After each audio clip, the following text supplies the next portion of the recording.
AP politics లో మరోసారి ఆసక్తికరమైన పరిణామం చోటు చేసుకుంది. కీలక జాతీయ బిల్లుల విషయంలో వైసీపీ తీసుకున్న నిర్ణయాలు ఇప్పుడు కొత్త రాజకీయ అర్థాలకు దారితీస్తున్నాయి.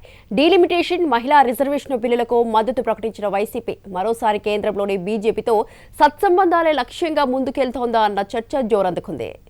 డీలిమిటేషన్ బిల్లుకు షరతులతో కూడిన మద్దతు, మహిళా రిజర్వేషన్కు స్వాగతం.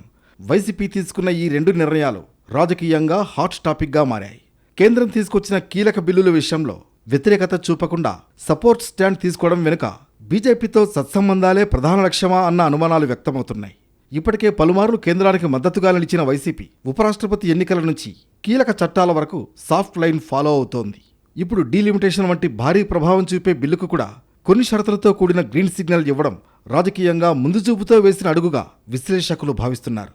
ఏపీలో లోక్సభ సీట్లు 25 నుంచి 38కి పెరగనున్న నేపథ్యంలో భవిష్యత్తు రాజకీయ లాభాలను దృష్టిలో పెట్టుకుని కేంద్రంతో విభేదాలకు దూరంగా ఉండాలన్నది జగన్ వ్యూహంగా కనిపిస్తోంది. మహిళా రిజర్వేషన్ బిల్లుకు మద్దతు ప్రకటించడం కూడా అదే స్ట్రాటజీలో భాగమా అన్న చర్చ నడుస్తోంది. మహిళా సాధికారత పేరుతో బిల్లును సమర్థిస్తూ కేంద్ర నిర్ణయాన్ని స్వాగతించిన వైసీపీ ఒకవైపు మహిళా అనుకూల ఇమేజ్, మరోవైపు కేంద్రంతో సమన్వయం అనే డబుల్ స్ట్రాటజీ ఫాలో అవుతుందన్న అభిప్రాయాలు వినిపిస్తున్నాయి. ఎన్డీఏలో లేకపోయినా బీజేపీకి దూరంగా కాకుండా దగ్గరగా ఉండటం రాబోయే రాజకీయ పరిస్థితులను దృష్టిలో పెట్టుకున్న ఎత్తుగడగా కనిపిస్తోంది. భవిష్యత్తులో జాతీయ రాజకీయ సమీకరణాలు ఎలా మారినా బీజేపీతో రిలేషన్ మెయింటైన్ చేయడం వైసీపీకి సేఫ్ ప్లాన్గా మారిందని విశ్లేషకులు భావిస్తున్నారు. మరోవైపు డీలిమిటేషన్లో దక్షిణాది రాష్ట్రాలకు అన్యాయం జరగకూడదని చెబుతూ రాష్ట్ర ప్రయోజనాలను కూడా ప్రస్తావించడం ద్వారా వైసీపీ బ్యాలెన్స్ గేమ్ ఆడుతోందంటున్నారు. మొత్తం మీద కేంద్రంతో సత్సంబంధాలు కొనసాగిస్తూ రాజకీయంగా అన్ని మార్గాలను ఓపెన్గా ఉంచుకోవడం వైసీపీ స్ట్రాటజీగా కనిపిస్తోంది.